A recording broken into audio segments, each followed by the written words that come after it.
and welcome to Can I Just Say? It's Daphne, and sadly I'm not with Elizabeth because she did not come with me to Con of Thrones. This is a little series that I'm doing of podcast versions of the panels that I was on at Con of Thrones, which is the most fun con about Game of Thrones. This one is the Queendom of Thrones.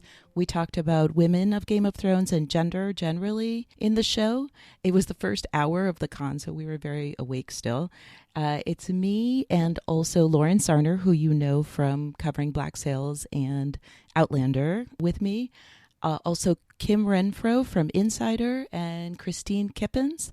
They will all introduce themselves in a second. And also all of their information is in the show notes. And this is just my way to tell you all that everyone should come to Con of Thrones next year. It was a blast. Okay, and here's the panel. Enjoy. All right, it's 10 o'clock. Woo! The con has begun. That was our kickoff ceremony. That was it. This whole thing is our kickoff ceremony. Yeah. Thank you, everyone who's here, for coming to our Queendom of Thrones panel. I'm Kim Renfro.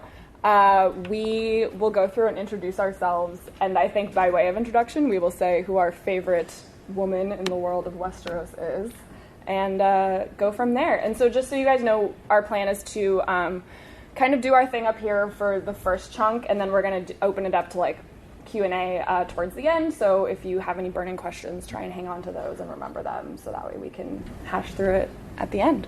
So yeah, Christine, do you want to start? Sure. Morning, y'all. My name is Christine Kippens. I am just a fan.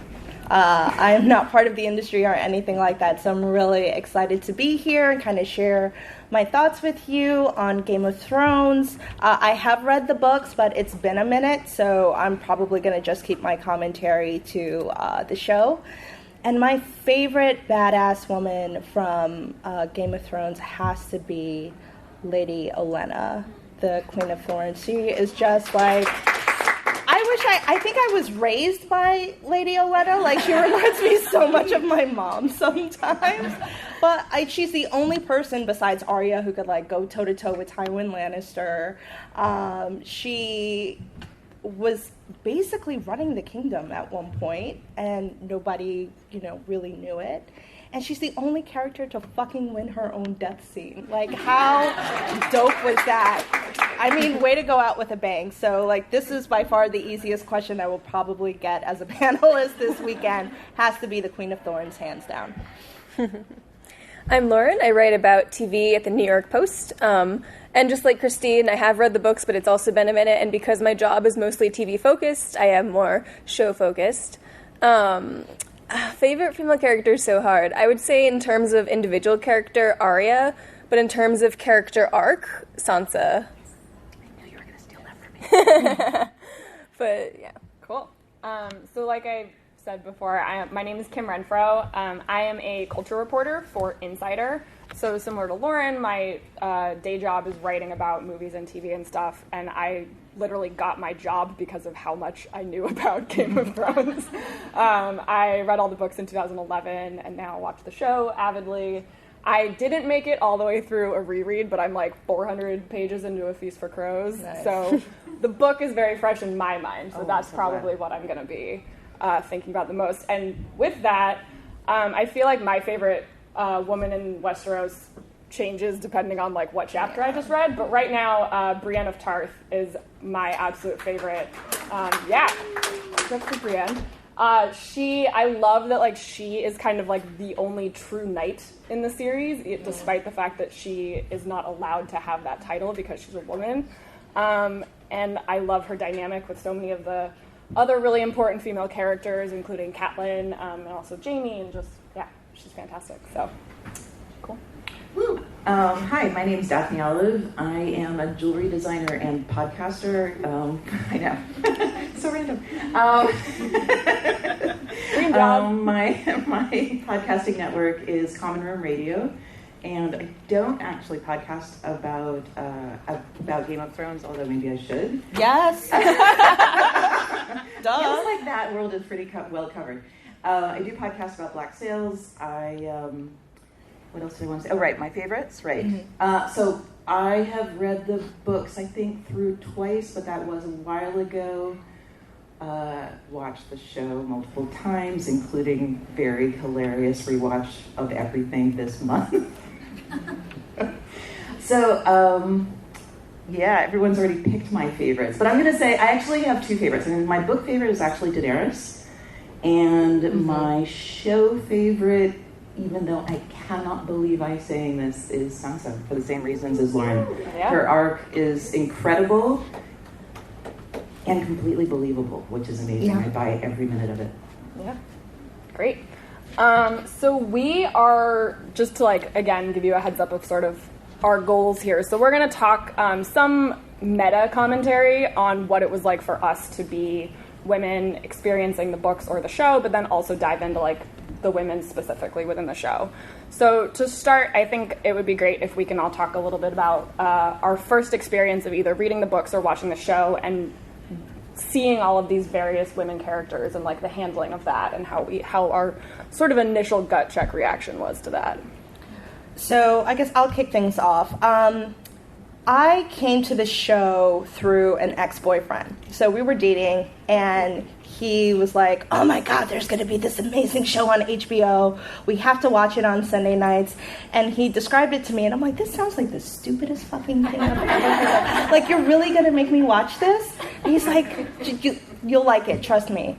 And I watched the first episode, and Jamie shoves Bran out the window, and I'm like, what the hell am I watching? This show is amazing! That was a great litmus test, I right? mean, It was yes. like, you did that thing, It's like- you're in or you're not in. Right. It's like either that's going to shock you beyond belief and be like, this is not regular television. It's HBO. Or it's like, whoa, this is too much. Like, I can't handle this. And I was just so surprised by how different it was. And I'll fast forward a little bit. I could not stand the idea of waiting until season 2 to find out what the hell happened. So I read the books in between season 1 and season 2. And once I had done that and I realized just how rich these female characters were and how more complicated they were in the books versus the show, I got a little annoyed, to be honest. Especially with the very first episode with the way Dany's wedding night was portrayed. Mm-hmm. And they took away so much of her agency and power away and just made her so cowering and raped on her wedding night when that's not the way that it happens in the books, and that's just not the character that she is in the books. So it took a little bit of the shine away from the show for me, but there's so many other things going on that, you know, I still stuck in there and watched religiously and rewatched religiously after each episode. Yeah. I came to the show before the books, and I was pretty much pulled in right away by the combination of the window push and Arya, because I'm always up for stabby female characters. It's my thing. Yeah, it is. My favorite trope. Stabby female Lauren's super into that. So yeah, when I went to the books, I don't know, around season 2 or 3, and I was also a little bit taken aback by some of the changes, like how the show made Dany's wedding night rapier in the show than it is in the books. I have to say, I do think I like show Marjorie better than book Marjorie, though. I love, mostly because I love what... present. Mm-hmm. Yeah, I love what Natalie Dormer did with her. I feel like she gave her so much depth and dimension. So I feel like in terms of the characters in the show versus the books, it also really depends on the actor's portrayal for me. Yeah. Yeah, I had been like hearing whispers of this thing that was happening on HBO, that they were about to launch this like new crazy show with Ned Stark or with Sean Bean, aka Boromir. Like that was like how it was pitched to me. Like I was talking about Lord of the Rings with someone, and they were like, "Oh my God, you have to like read these books," and HBO is making them into a show. So yeah, I watched the first episode, and I was like, "These are books," and like went and bought all the books, read all the books, and then I was like, "I'll just watch the show to like pass the time before this next book comes out." Big joke on me, because now like my career is based on watching this show and whatnot. It's fine. Everything's fine.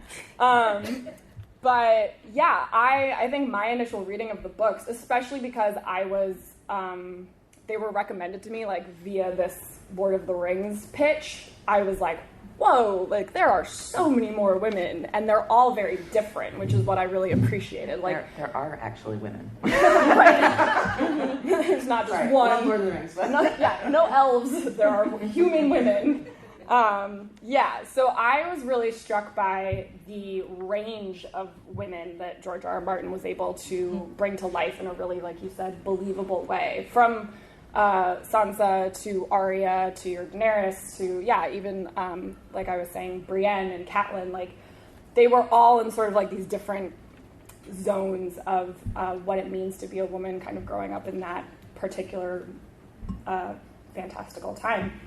And so I was really impressed with that, and then I had similar things where I watched the show, and just in general, it's hard to adapt because the thing that's so great about the books is that you're in the individual point of views, and that, like, you just can't translate what Catelyn Stark is thinking onto screen, and, Michelle Fairley does a great job, but there's just, like, this added depth, which I really appreciate, and so, I think the show has definitely, whether it's with, like, Daenerys or Sansa, thankfully, is, like, on her way to being better, but, like, season 5 was a rough run for everyone in general, from, like, Sand Snakes to Sansa. It was not a great season for women.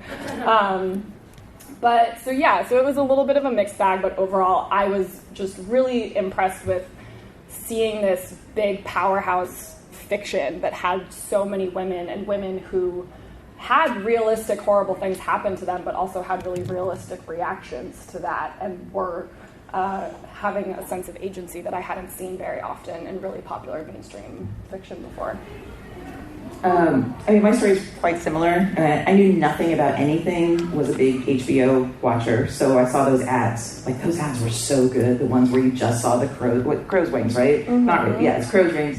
And I was just like, love fantasy. Those ads were just designed to make me want to watch the show that I knew nothing about. And I really knew nothing even once it started. I was just like, those ads are cool. Sean Bean, I'm good. And then, and same thing, like, the surprise was that there were all these really interesting female characters. I think for me, it was definitely Cersei from the beginning. I was just like, okay. Like, I thank you. You're giving me a woman who's, like, just as big an asshole as usually men get to be. And thank you for that, because I really want women to not just be, victims or good girls. I really, really, kind of like Lauren with savviness. I want a woman who's like, will be manipulative and vicious and all the things that, and complex about it. Mm-hmm. And like, because until relatively recently, that felt like that level of complexity in not being a good person is something that was the domain of male characters. So that was really exciting for me. I mean, Arya also, how could you not love early? I mean, when I was doing my rewatch, tweeted the hell out of just my love of episode 1 Arya. She's adorable and amazing. And then same thing. I watched the first season, already had bought the books, probably by the second episode, and watched the whole first season, and then read all of the books, and then reread all of the books, and then came to season 2. So that's pretty much it. I think it's a not perfect show for women's representation, but it's really very, very close. Mm-hmm. It's really so good and so interesting, and we get so many, which allows us to have a wide variety. And again, I hated Sansa. I cannot believe that she's a highlight for me, but in this rewatch, watching all 7 seasons in basically one sitting, it's incredible to me. I mean, she really is a very complex character, and I believe the person she is now. And so it's one thing to get a character that starts out that way, but to watch a character that starts out as this really annoying kid and becomes this really competent leader is amazing.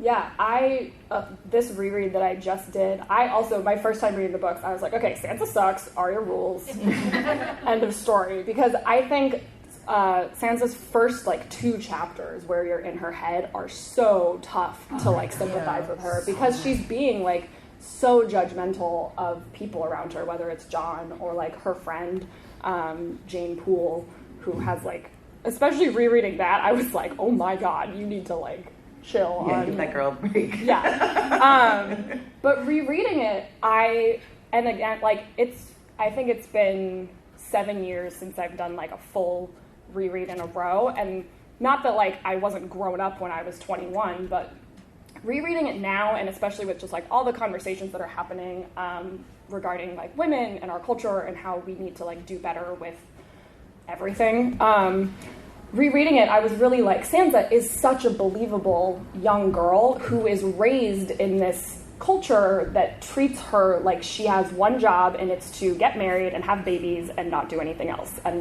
love pretty songs and not really think much about else, because she wasn't taught that she was ever going to have more responsibility than that, and she also she was very sheltered because of how highborn she was and how privileged she was, that she is coming from this place that is really shitty. And so I was much more forgiving of how she starts, and then a lot more sympathetic as she is very quickly thrown into holy crap, everything that I thought about the world is wrong. And she learns slowly, but she learns. And I think that evolution is something that people overlook maybe the first time that they watch the show or that they read the books. And there's nuance in there, and if you look for it, and that's what I love about all of these characters, is that every reread and every rewatch, you're going to understand maybe a little bit more or see something in a slightly different light, and that definitely happened with me and Sansa. And also, as Daphne said, it's not a perfect show for female representation, but the places where the imperfections are often spark really interesting discussions, which I think are worthy of having. Mm-hmm. For example, the season 4 scene where Jaime rapes Cersei by Joffrey's corpse was not... It's interesting to me. I thought it was a good discussion to think about, all right, why did male writers and a male director and a male editor film that scene and think it wasn't a rape scene, because clearly it wasn't intended to be a rape scene, and then we as the audience are like, that's definitely a rape scene. And I think it's worthy of having the discussion, where did these male creators miss the mark, and how can they do better? Mm-hmm. So I don't know, I think it is worthy of outrage, but it's also worthy of saying, all right, let's take a step back and look at this and see how we can change the culture. Mm-hmm. Yeah. Now we've brought up all 3 rapes. I didn't mean to get this. Also, sorry, content warning, because of this panel, we're just going to get into this a little bit. I just want to, give everyone a heads up. But, yeah, I think that the problem that people wind up having with the show and those small changes, because they are minor changes, right? With Daenerys, it's the only difference really is that she doesn't say... Sorry, I said something. With each scene, it's really the absence of one word of consent or whatever it is, it's not and, some weird camera angles in the right. But I think the reason that by the time we got to the Sansa assault in season 5, it was none of these things were happening in a vacuum anymore. By the time that we got to Sansa, it was this is the 3rd time that you have changed a scene involving one of your important women characters in which they are no longer having any sort of agency or whatnot. The Daenerys one is really interesting because someone pointed this out to me. I always took really big issue with that. And then, again, on this reread, I had kind of forgotten, which is terrible, that in her subsequent chapters, she does not consent to having sex with him for weeks, and to the point where she's thinking about killing herself because he comes in every night and rapes her. And so the fact that they changed that first one to be non-consensual, I think maybe they were trying to acknowledge that. Yeah, to convey that okay, later she's actually not going to be as comfortable with this anymore. But again, by the time you get to Cersei and Jaime, and then again Sansa, this is the 3rd time that they've made that choice, and it's why again, like Lauren said, I think that that's a really great point. Just thinking about why is this happening, and how could it, like, if you had a more diverse writing room or like a woman behind the director's chair every once in a while, since like I think the third season was the last time. But yeah, it is an important aspect of all of these women characters that you can't just like ignore. So my slightly maybe controversial, like I know that the fandom and everyone was like crazy in trouble, like crazy angry about Sansa's rape and the camera angle. I do think that had the show been better about rape and about like female nudity and objectification, The sex position. Mm-hmm. Well, That's just what like, I wanted to all bring the up, brothel the sex scenes, position. if those had been a little bit fewer or toned down, and all of, like, if all this other stuff hadn't happened before Sansa's rape, like, one, I don't have a problem with the camera angle. I'm definitely of the school that I don't think that we needed to see that. A lot of people are arguing that this rape existed to motivate Theon. I completely disagree with that. I think that it's part of Sansa's story, and it motivates Sansa. And so I'm not a person who, like, is in favor of lots of rape on television, but had it not been such an issue up until that point, and then we had that rape, which made a lot of sense for her storyline as they had changed it for her to be marrying Ramsay. Like, there's no reality in which she married Ramsay because of all these political machinations without him abusing her. And you can just talk about abuse, and they definitely did that as well, and she did it really well. But I do think that scene was important because she needed, for her own agency, for her own story and her own transformation, this was part of her story that led her to go in the direction she went. So again, not arguing for rape in television, but if you're going to do it, I don't need it glorified by me watching every bit of it. Right. Also, If it's about the woman's story and has to do with her agency later on, that makes sense to me, because it's not, I don't think it served anyone's story but hers. Do you think it, like, by the time that she's having Ramsay eaten by his own dogs, that it's like did you feel a sense of, like, relief at that point? Yeah. Or, like, no, I think that's exactly what they did, is that they, she was going in a direction. I mean, she was learning from Littlefinger to become a politically active person and all of that. But that was the moment, that was her loss of innocence. Yeah. I mean, on many levels. But I mean, I don't mean in just like girls who have sex and are losing innocence. I mean, that was, as a character of any gender, that was her moment where she was like, shit, everything I've done up until now, like, I need to just pull my shit together and stop being not passive, but like, stop being the pawn in everyone else's story. And that's when that shift happened. I don't know. I think it could have happened without it, though. Like, she already had undergone some of the worst. No, and had they like not married her to Ramsay, I would agree with you. They made that choice. So we could say that they could chose not to marry her to Ramsay. Yes. And that would have been a choice that would have avoided this. Right. Yes. If they married her to Ramsay, it had to go that way. Right. I think on a more meta level, the show definitely has its issues with the way it uses women's bodies generally to further a storyline. Kim brought up the word sexposition, which did not exist before this show. Does everyone know what sexposition is? Okay, maybe cool. Explain it. So sexposition, well, at least the way that I've noticed it in this show, is that basically sex is happening while like someone else is explaining something, or like it's just like in the background. It's like the music. Well, right. Well, the words. So I just watched this scene, which I don't know why I was doing. Was this, it Littlefinger in the room? Yes. Oh my God! Are you serious?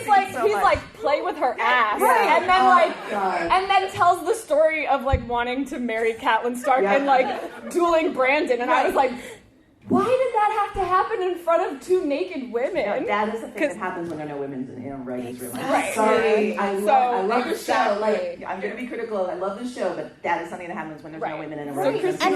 But it's not, and it's not the cute. It's not the only moment, but it's definitely one of the most stark moments where I'm just like, I don't understand what's happening. Am I supposed to be listening to him, or am I supposed to be like, what is my focus here? So it's just kind of the willful disregard for women's bodies. Yeah.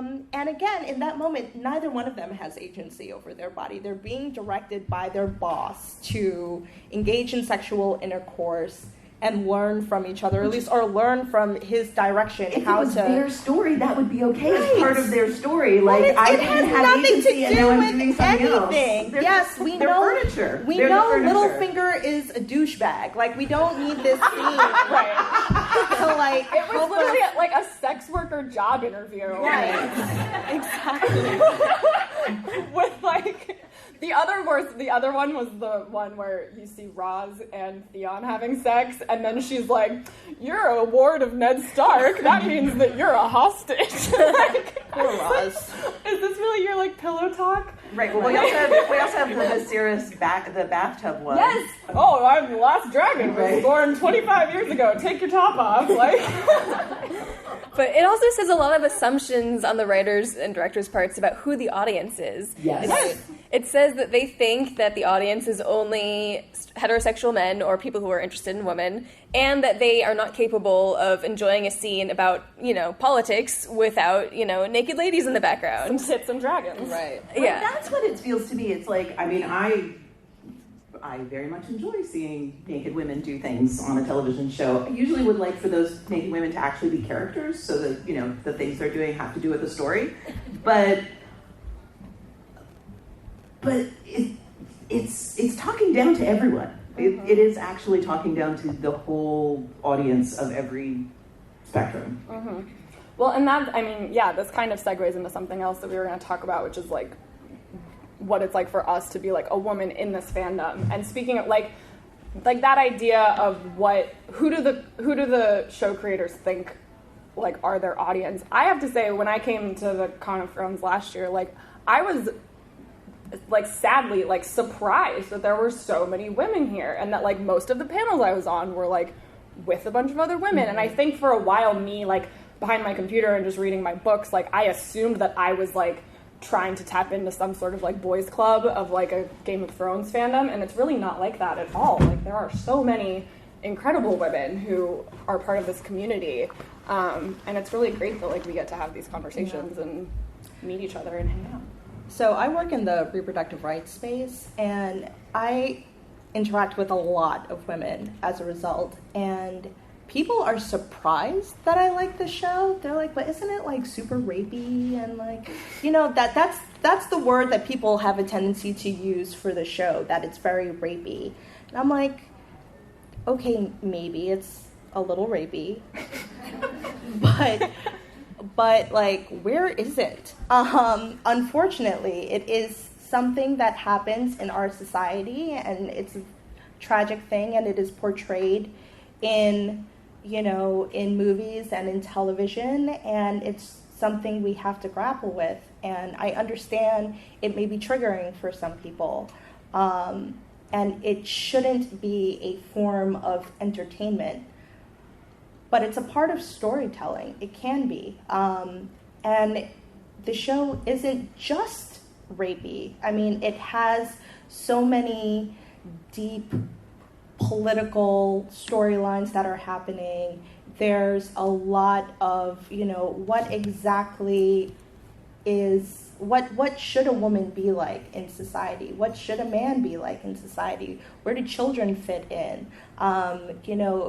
Is it all about survival of the fittest, or do we all work together to make our society a better place? Like, there's so much that goes into this show with really strong female characters, really complicated female characters, that there is so much more going on than the rapey nature of the show. So I really try my best to convince folks who have stopped watching the show, who aren't triggered by it, to continue watching it, because to me it gets better. There's still problems as the show goes along, but it gets so much better as the stakes get higher and higher. You get so much more invested. I mean, the beginning of this last season, oh my God, like the first 4 episodes blew my flipping mind. And it's like they got tired for the last 3, but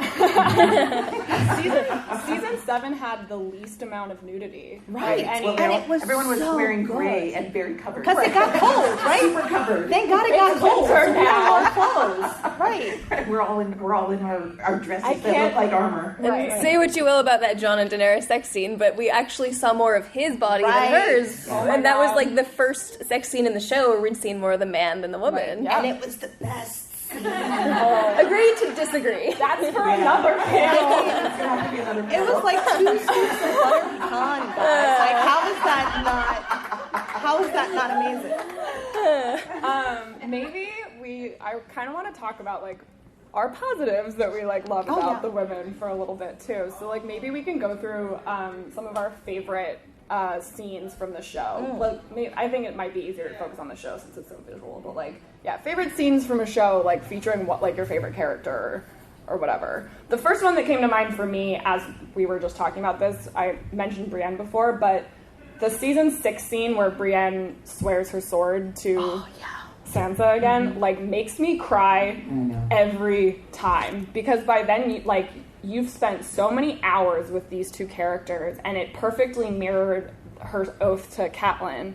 And so by the time that you're there with Sansa, like Sansa's like freshly rescued from Winterfell and like horrified, doesn't know if she should trust this woman, and like Brienne has just like practically killed herself trying to find this girl and protect her again. And it's just like this sweet moment between 2 people who we know as the audience are trustworthy and noble and honorable, and like seeing them finally meet and like have that like tenuous connection where Sansa like decides that she can trust her is just like, oh, it's beautiful. Can I say one thing about that one too? Yes. One thing I loved in my rewatch of it, I guess I really focused a lot on Sansa on this. I love that you watch Sansa go through all this stuff, and then when Brienne's giving her oath, there was this moment where it really struck me that Sansa knew how to receive this oath. Right. Like there was like, you'd seen her be a victim, you'd seen her do all this stuff, and then Brienne's giving her this oath out of nowhere. She's not like, hey, I'm going to give you this oath now. She just starts it, and Sansa knows 100% how to receive it, and it's a beautiful reminder of her status, of Sansa's like Noble birth. right, exactly, and upbringing, like that she was in a place where when that was offered to her, she knew exactly what her role was in that, and that was a beautiful reminder and kind of perfect for the phase that we were about to go into with Sansa. Yeah. One of my favorite scenes, I kind of alluded to it earlier when I said that Olenna was the only one besides Arya who could go toe-to-toe with Tywin. But Arya as Tywin's cupbearer, So good. Yeah. there was So a scene. good. There was a scene where Tywin like has a feeling Arya's a Northerner, and he flushes it out of her, and they're having this conversation about Robb and what the Northerners say about him, and she kind of ends this whole like fairy tale description of Robb with, and they say he can't be killed, and Tywin asks her like, "Girl, do you believe that?" She goes, "No. Anyone can be killed."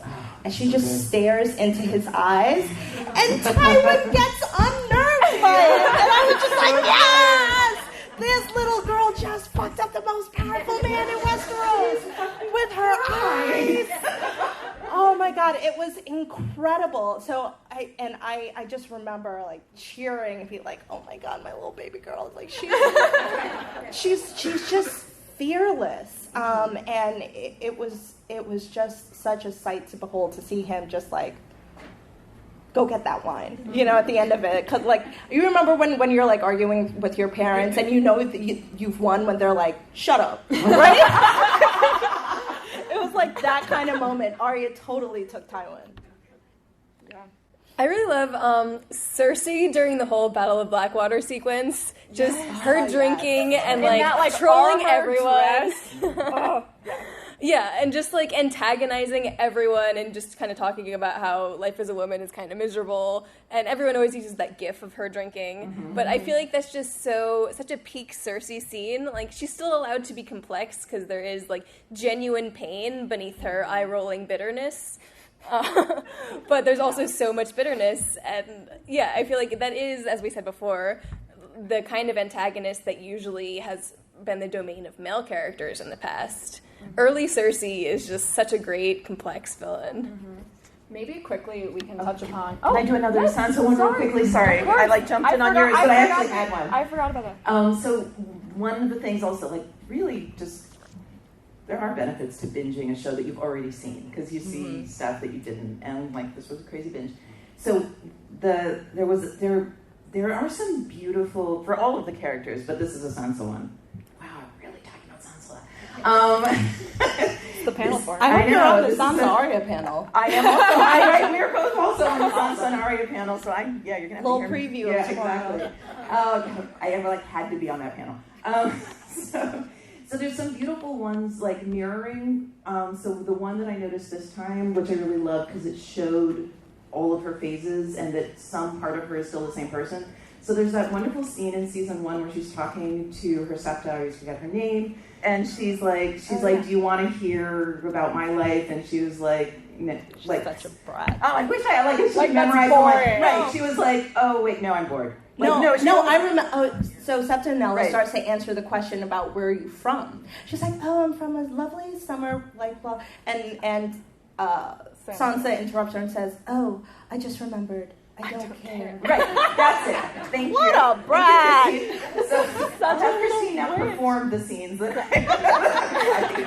So like that's like peak brattiness, right? So that's love that scene, but hate that scene.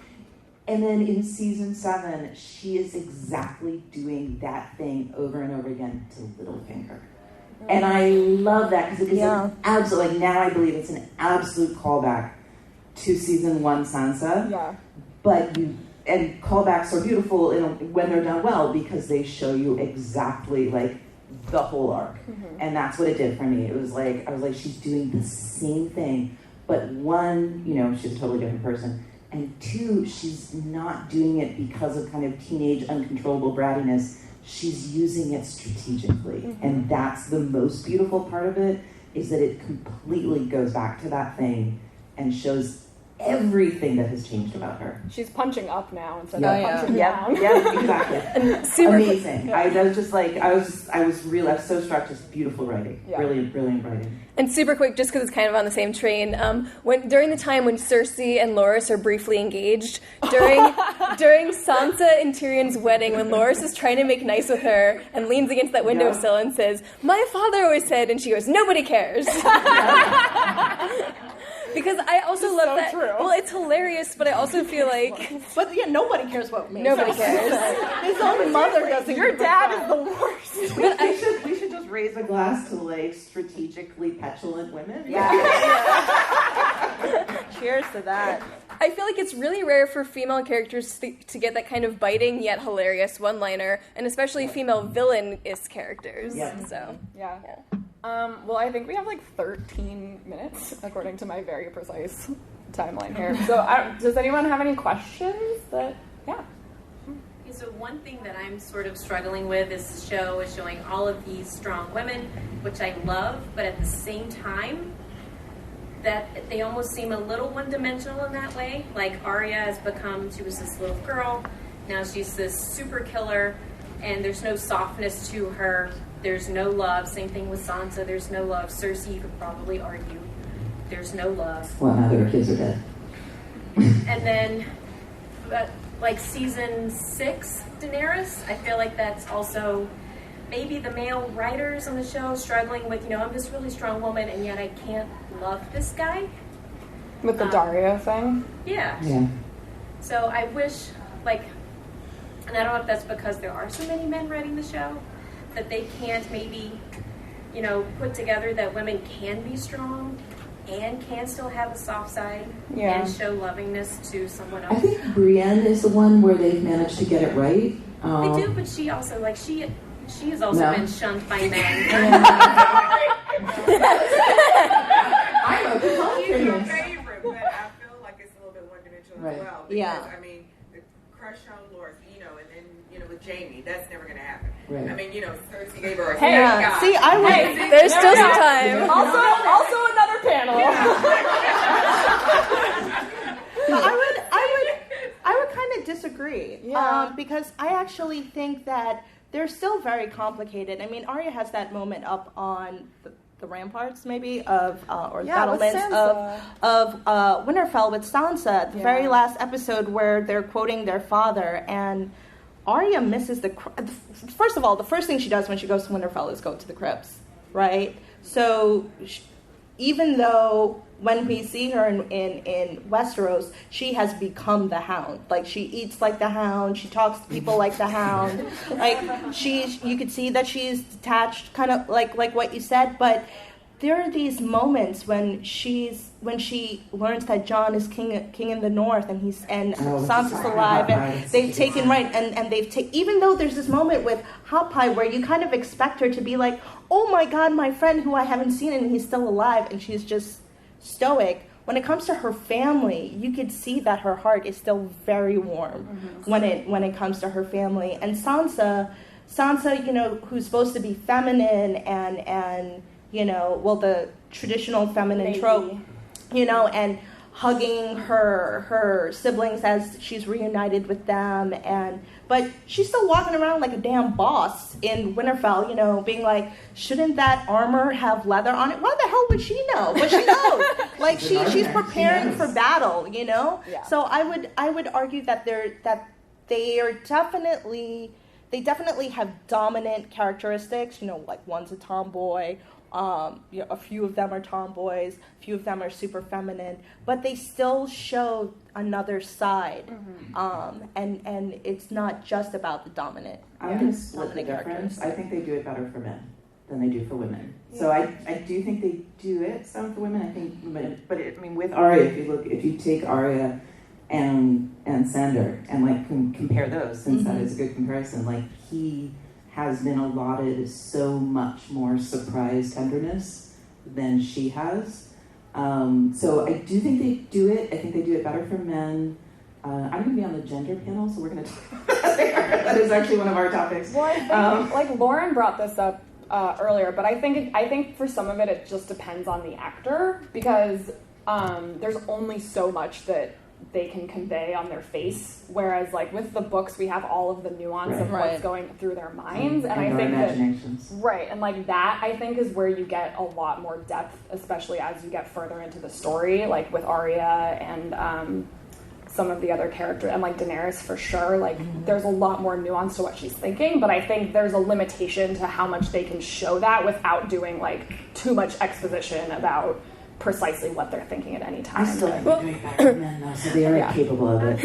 On that point, I think sometimes when we find that strength voice, and through the trauma that they've been through, I'm kind of glad that it's taken a while or two to show that tenderness, because you don't process that overnight. That's right. Especially, I think women are often, you have a miscarriage, and then, that was 2 months ago, you should be fine by now. And sometimes when we go into that strong period, we're stumbling a little bit, and it takes a while to put that into balance. So I think it's, yes, I would like to see them, but there's so many characters, all of those character elements is kind of difficult. Right. On to the next point, the one thing that I wanted to bring up about when Sansa makes her shift of saying, fuck this. You say it very loudly. As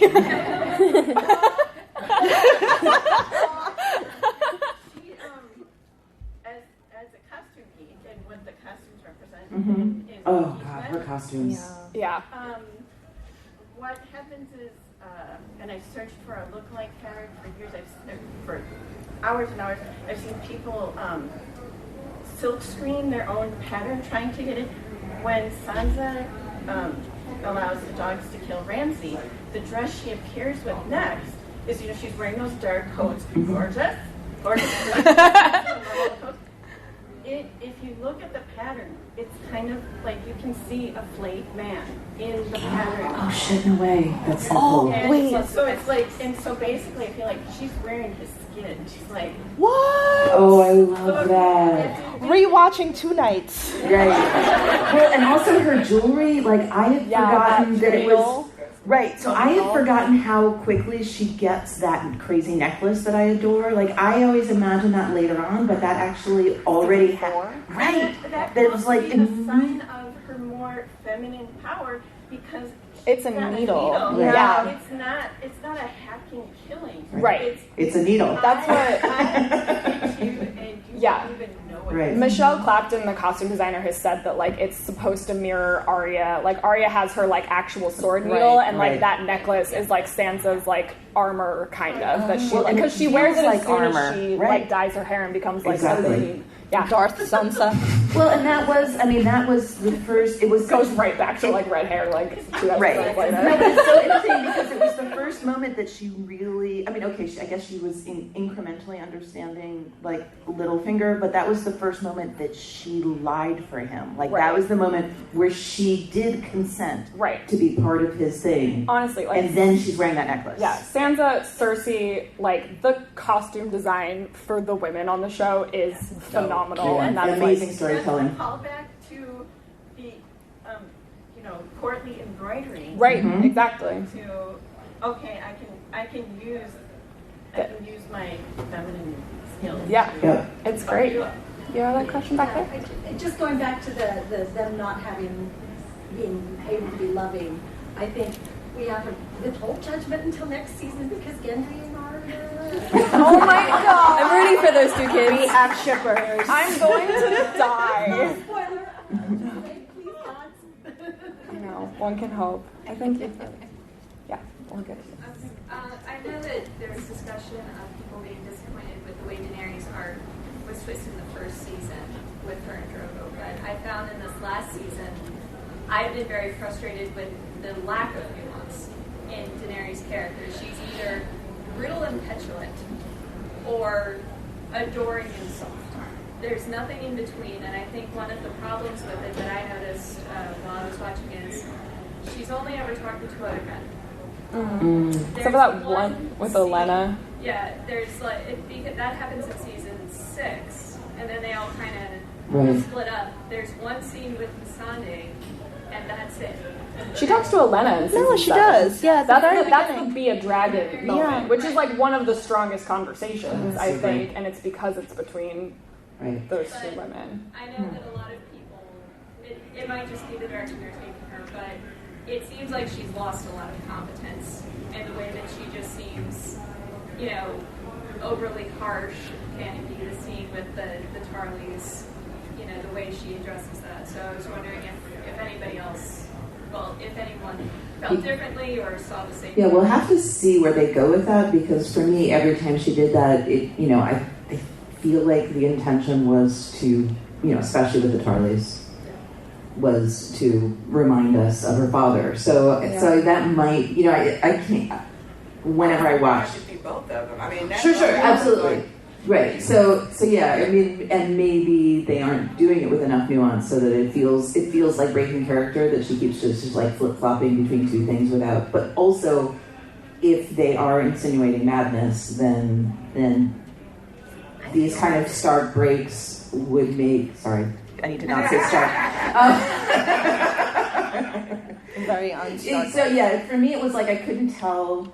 And maybe the fact that I'm, while I'm watching, I'm sitting there thinking about which it might be is already saying that the storytelling isn't 100% if I'm like sitting there analyzing it while I'm watching on first watch.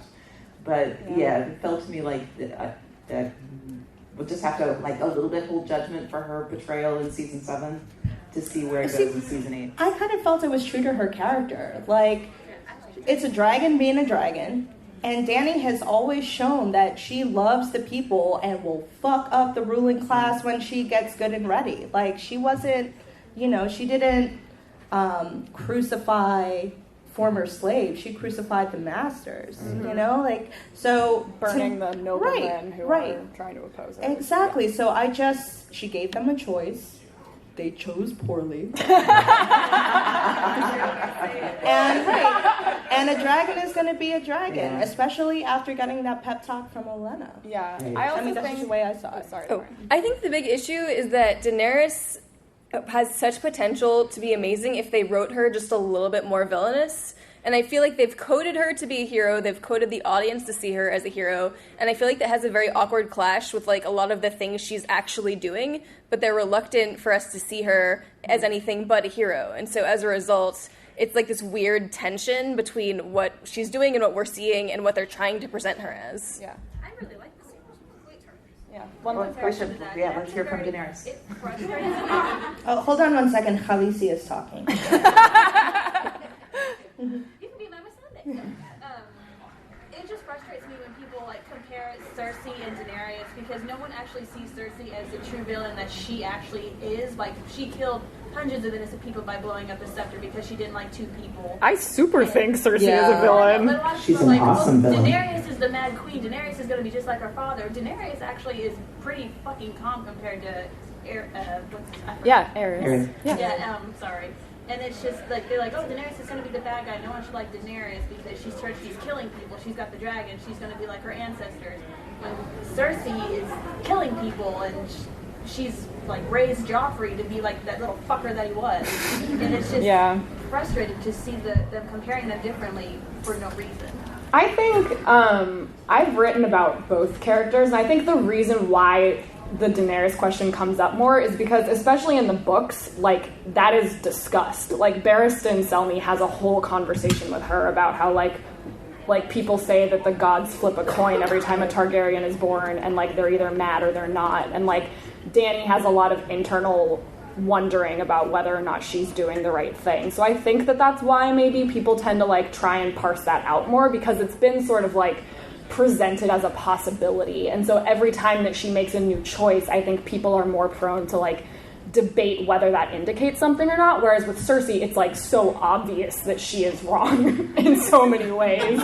Like, so maybe that's why people harp on that a little bit more. I think that that's probably why I spend more time thinking about it, is just because it's, like, it's a bit of an unanswered question so far, although, like we said, like, we're gonna have to see where I think that by the end of season 7 that's a little clear. And just to speak again about, like, the maybe why there's a lack of nuance, I think most characters on the show lost a little bit of nuance as soon as they ran out of book material. Oh, right. Yes. Yeah. So, like, I think that that's just a little bit of an inevitability with these final seasons, is that they're sort of, like, in warp speed mode, and so we're maybe losing some of those smaller. Well, and Daenerys is also part of a larger kind of political and philosophical question. Like, she is the character that represents revolution. Mm-hmm. And so there's always the question with revolutionaries, like, literally, do you burn the world down?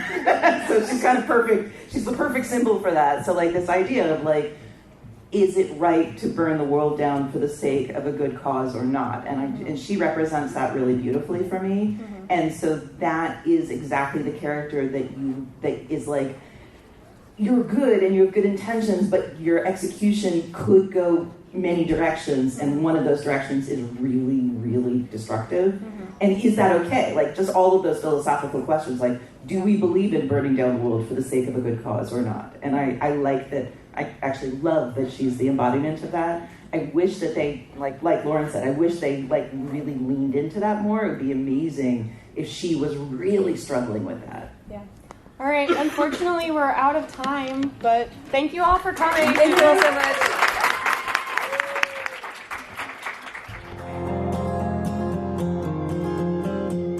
Can I Just Say podcast is a Common Room Radio production. For more information and our other shows, visit commonroomradio.com. To show your support, pledges of as little as $1 a month can make a big difference. Visit patreon.com/commonroomradio to pledge support and access bonus features that are just for patrons. And join the conversation by using the hashtag #CanIJustSay and follow us on Twitter @JustSayPodcast. We request that you keep your tweets respectful and positive, and you can always email us at podcast@commonroomradio.com. Thanks for listening.